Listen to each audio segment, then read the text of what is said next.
Hi, எப்படி இருக்க? நல்லா இருக்கியா? ம், நான் நல்லா இருக்கேன். நீ நிச்சயமா சொல்றியா? நல்லா தான் இருக்கேன் நானும். சரி, நிறைய விஷயங்கள் ரொம்ப நாளாக நம்ம பேச முடியாமையே போச்சு. சில வேலைகள் அது இது அப்படியே டென்ஷன்ஸ் இதெல்லாம் இருந்து உங்ககிட்ட சரியாக பேச முடியாமல் போச்சு. பட் இன்னைக்கு பேசணும். நாம் நிறைய மனிதர்களை பார்க்குறோம் இல்லை? நிறைய பேர் பார்க்குறோம்ல, நீ தானே பார்க்குற.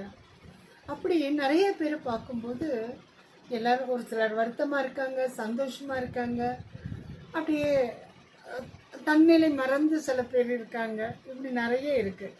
ஆனால் யாரை பார்த்தாலும் நமக்கு என்ன ஏதுங்கிறதே தெரியறதில்லை. பட் ஒவ்வொருத்தருக்குள்ளேயும் ஏதோ ஒரு வலி ஓடிக்கிட்டு தான் இருக்குதுல்ல. உனக்குள்ளே இருக்குதுன்னு எனக்கு தெரியுமே. அந்த மாதிரி தான் ஒவ்வொருத்தர்கிட்டையும் ஏதோ ஒரு வலி இருந்துக்கிட்டே இருக்குது. ஆனால் அதையெல்லாம் அந்த ஒப்பனை முகங்களாக மாற்றி வெளியே சிரிச்சுக்கிட்டு அழகாக ஓடிட்டுருக்காங்க.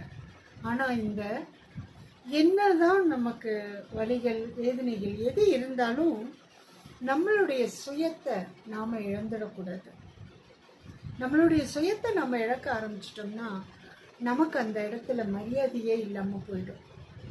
அதனால் நம்ம என்னதான் யோசனைகள், வருத்தங்கள், கவலைகள் எது இருந்தாலும் நான் கெத்து தான் அப்படின்னு காமிக்கிறதுல தான் பெரிய சந்தோஷமே இருக்கா இல்லையா? கண்டிப்பாக இருக்குப்பா. புரிஞ்சுக்க. நீ எப்பவும் உன் வழியில் கெத்த இரு, அதுதான் நல்லாயிருக்கும். ஓகேவா? புரியுதில்ல நான் என்ன சொல்கிறேன்னு? நாளைக்கு நான் கேட்கும்போது நான் நல்லா இருக்கேன்னு சொல்லுவியா? இங்கே கொஞ்சம் சிரி, இன்னும் கொஞ்சம் சிரிய. Okay okay okay, thank you. நாளைக்கு பார்ப்போமா?